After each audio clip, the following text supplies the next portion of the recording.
Hello friends, welcome back to my channel. So chicken kebab ఇంట్లోనే ఎలా చేయాలో అనేది సింపుల్గా ఈ వీడియోలో చెప్తున్నాను. అండ్ బయట కూడా ఫుడ్ చాలా కల్తీగా ఉంటుంది కాబట్టి మ్యాక్సిమం ఇంట్లోనే చేయండి. చక్కగా కడిగి పెట్టుకున్న చికెన్ అయితే తీసుకున్నాను. తర్వాత దానికి మ్యాగ్నేట్ చేయడానికి చికెన్ మసాలా, సాల్ట్, పసుపు, ఉప్పు అండ్ కారం పొడి, నిమ్మరసం వీడియోలో చూపించే విధంగా చక్కగా వేసుకోవాలి. నిమ్మరసం వేసుకోవడం వల్ల మనకి పీసెస్ అనేవి స్మూత్ వస్తుంది.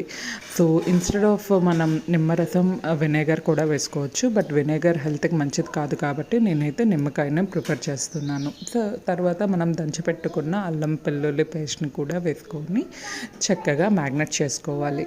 సో ఈ మిశ్రమాన్ని చేతులతో చక్కగా కలిపి ఆల్మోస్ట్ 15 to 20 minutes మనం ఫ్రిడ్జ్లో పెట్టుకోవాలి. ఫ్రిడ్జ్లో పెట్టుకున్న తర్వాత ఈ విధంగా స్టిక్స్కి మనం పెట్టుకోవాలి. మీ దగ్గర వెదురు పళ్ళలు ఉన్నా పెట్టుకోవచ్చు. సో నేనైతే సింపుల్గా ఈ విధంగా పొయ్య చేసుకున్నాను.